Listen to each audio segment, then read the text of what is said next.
Vamos con la información. El gobierno del presidente Nayib Bukele no se detiene en el combate frontal al narcotráfico. En los últimos días, la Fuerza Naval interceptó a 2 embarcaciones con millonarios cargamentos de droga, los cuales suman $80 millones. En los últimos días, la Fuerza Naval ha dado duros golpes al narcotráfico. La incautación más cuantiosa desarrollada recientemente se ejecutó a 450 millas náuticas al suroeste del puerto de Acajutla. En la operación se procedió a incautar un semisumergible donde se trasladaba la droga y a capturar a sus tripulantes, un ecuatoriano y 2 colombianos. Además, se interceptó a 4 hombres que recibirían el millonario cargamento de cocaína. 2.290 kilos de cocaína. Esto anda arriba de los $55 millones. Se logró ubicar una lancha mexicana con 4 guatemaltecos a bordo. Ellos eran los que iban a recibir la droga del LPB para luego continuar con el narcotráfico. Las acciones continuaron durante el fin de semana y se logró el decomiso de un segundo cargamento a 480 millas náuticas de distancia del puerto de Acajutla. En el procedimiento se capturó a 2 ecuatorianos. Traen droga que viene encaletada, viene escondida entre los mamparos de la embarcación, de la cual hay un aproximado de 700 kilos de cocaína también, más de casi los 25 millones. Los detenidos en ambas intervenciones serán puestos a la orden de los tribunales correspondientes. De esta manera, el gobierno reafirma su compromiso por combatir y prevenir el narcotráfico. Continuamos realizando operaciones, esto en el marco de la operación Poseidón II que estamos realizando la Fuerza Naval. A la fecha, el gobierno del presidente Nayib Bukele ya suma una millonaria cantidad de narcóticos incautados. La Fuerza Naval ha intensificado su trabajo para capturar a las embarcaciones como estas que intentan burlar los controles de las autoridades salvadoreñas. Tatiana Funes, Noticiero El Salvador. A través del Plan Control Territorial se han incautado cantidades récord de cocaína, frenando la actividad del narcotráfico en la costa pacífica de El Salvador. Solo este 2022 se han incautado más de 3 toneladas de droga. Con la implementación de las fases preparación, oportunidades, modernización e incursión del Plan Control Territorial, el gobierno del presidente Nayib Bukele ha logrado incautar grandes cantidades de droga en los últimos 3 años. Sin embargo, en lo que va de 2022, las autoridades han incautado más de 3.8 toneladas de cocaína. Por ejemplo, el 3 de febrero de 2022 fueron 300 kilos, el 14 de febrero 1.900 kilos, el 4 de mayo 800 kilos. En este decomiso se capturaron a 6 ciudadanos mexicanos y el 13 de mayo fue interceptada otra embarcación de tipo semisumergible en aguas salvadoreñas, en la cual se transportaban 810 kilos de cocaína, valorados en $20.250.000.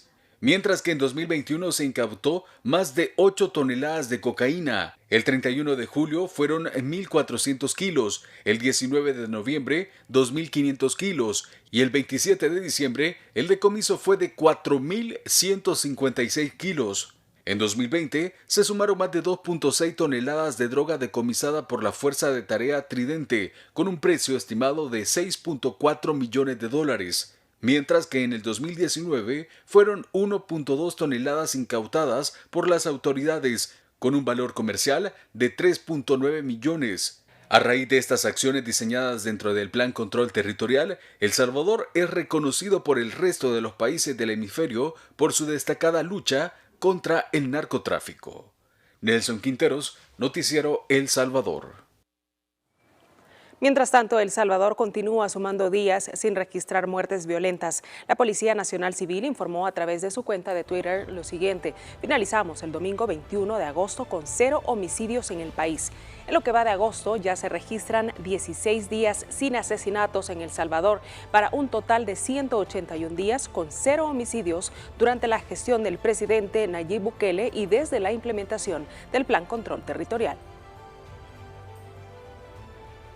Y a más de 5 meses de estar en vigor el régimen de excepción, elementos de la Policía Nacional Civil y la Fuerza Armada han capturado a 52.576 terroristas pertenecientes a estructuras pandilleras a nivel nacional. Durante este periodo, las autoridades han incautado 1.322 armas de fuego, 1.582 vehículos, 12.339 teléfonos celulares, más de 69.000 porciones de droga y más de $1 millón de dinero en efectivo. El régimen de excepción es una herramienta constitucional que le ha permitido al gobierno ejecutar la guerra contra las pandillas y de esa forma devolverle la paz a los salvadoreños. Y las detenciones de peligrosos criminales continúan en todo el territorio. En las últimas 24 horas, más pandilleros han caído en manos de los cuerpos de seguridad. Óscar Saúl Ríos, alias Sope, perfilado como colaborador y quien delinquía junto a terroristas en Nejapa, fue detenido por la Policía Nacional Civil. Alias Sope tiene antecedentes delictivos por extorsión agravada y esta vez será procesado por agrupaciones ilícitas. En Cuscatlán, la PNC detuvo a Luis Antonio Fuentes González, alias Vaselina, pandillero de la MS-13. Se le acusa de provocar lesiones contra su compañera de vida. Fue capturado en la colonia San Antonio, Cojutepeque. Se le agregará el delito de agrupaciones ilícitas. A Brian Ernesto Rivera Niño, alias Charita, se le capturó en Colón La Libertad. Se le acusa de agrupaciones ilícitas. Alias Charita también estuvo detenido en 2017 por agrupaciones ilícitas y privación de libertad. En un operativo en San Francisco Morazán, Chalatenango, la Policía Nacional Civil capturó a Mario Antonio Alvarado Castro, alias Catrín, perfilado por las autoridades como miembro de la MS-13. Se le acusa de privación de libertad, robo agravado y estupro.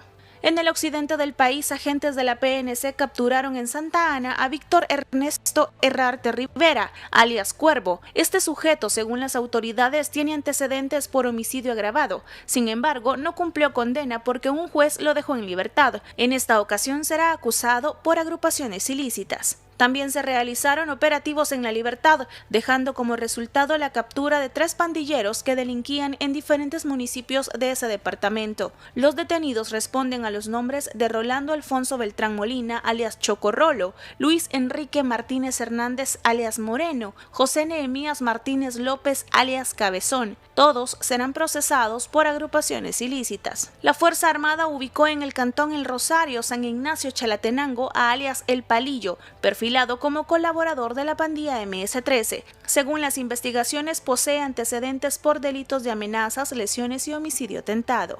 Lorena Martínez, Noticiero El Salvador. Noticiero El Salvador. Iniciamos este bloque de noticias enlazándonos con nuestra compañera Isabel Ramos, quien se encuentra en la carretera Los Chorros y nos informa sobre el trabajo que están desarrollando las autoridades tras el percance ocurrido este fin de semana. Isabel, adelante, ya te vemos en pantalla. Hola, ¿qué tal? Muy buenas tardes, Amalí, para ti y para todos nuestros amigos televidentes que se informan con Noticiero El Salvador. Efectivamente, nosotros nos encontramos a unas 3 cuadras aproximadamente del Turicentro Los Chorros y fue exactamente acá donde ocurrió el derrumbe. En ese momento debemos comentarles que está completamente cerrado, tanto en el carril de descenso como de ascenso, porque las instituciones han realizado trabajo con dinamita, han puesto explosivos en rocas de considerable tamaño que se han reducido para posteriormente ser trasladadas. Así que por precaución de todos están cerrados estos carriles. Es muy importante que usted pueda tomar vías alternas si no se encontraba por este sector. Debemos mencionar también que se tenía previsto que durante este día iba a estar cerrado el carril que conduce hacia el occidente del país. Sin embargo, gracias a la ardua labor que han realizado durante la noche y la madrugada diversas instituciones, este carril ya estaba habilitado, de hecho, desde las 5 de la mañana. Únicamente se reducía a un carril. Los 2 carriles hacia el occidente del país se reducían a uno por esta zona, que son aproximadamente 200 metros. Samalí, por todo lo demás, las personas podían circular sin mayor inconveniente. Las instituciones mantienen un monitoreo constante de la zona para evitar mayores inconvenientes y todo esto se lo detallamos en la siguiente nota. Veamos. Rocas y árboles cedieron ante la saturación de agua debido a las recientes lluvias. Las instituciones que se encuentran activas bajo el Plan Invernal 2022 acudieron de inmediato. Sin embargo, una persona ya se encontraba sin vida debajo de los escombros, mientras que otras fueron atendidas en el lugar y puestas a salvo.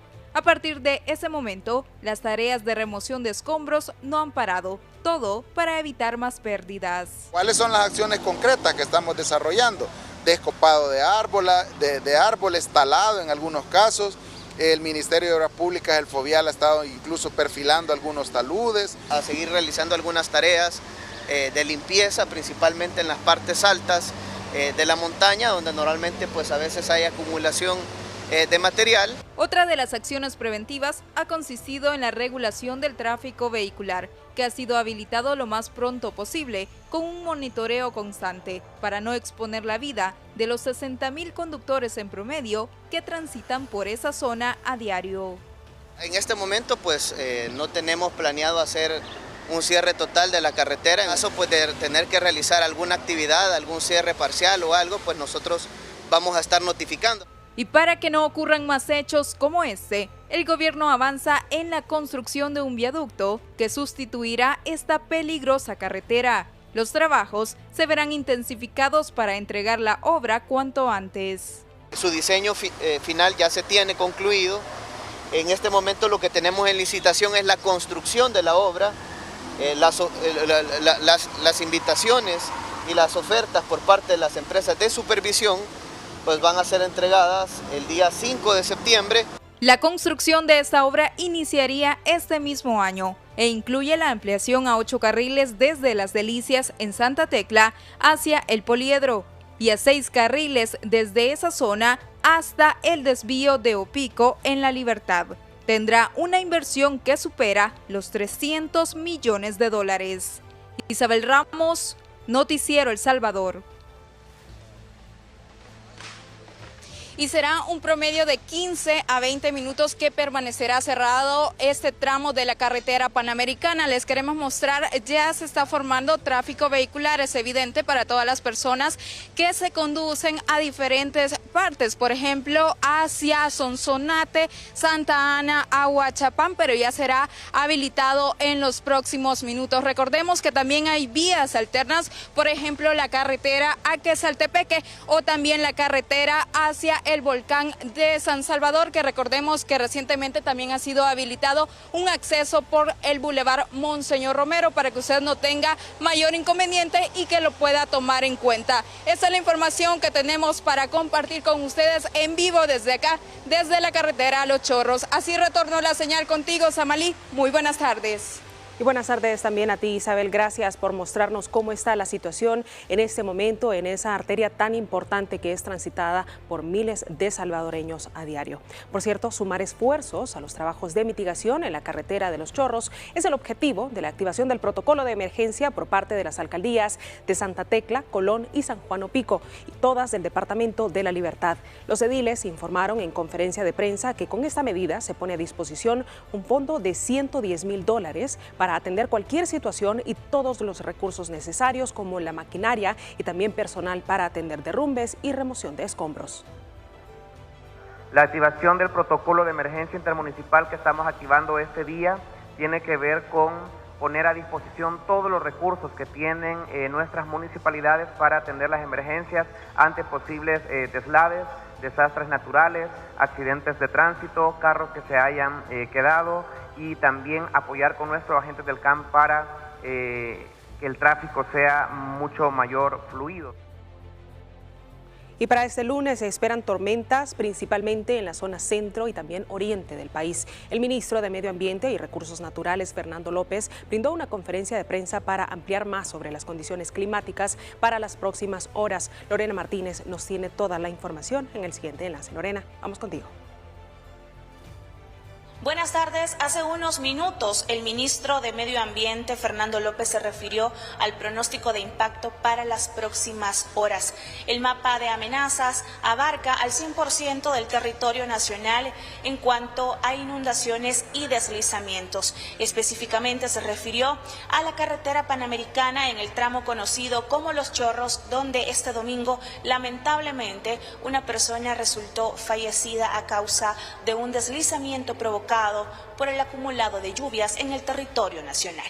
Cualquier zona que tenga topografía irregular pues puede estar propensa a deslizamientos. En este momento el foco, digamos, que se tiene es en la zona de Los Chorros por todo lo que ha sucedido y se está trabajando para prevenir cualquier otro incidente que pueda suceder.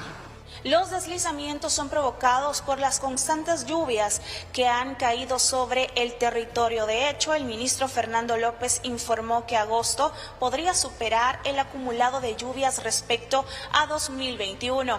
Además, dijo que se esperan lluvias para los próximos días. Siempre vamos a continuar teniendo estas tormentas por la tarde y por la noche. Esto es sumamente importante. ¿A dónde van a ser estas tormentas?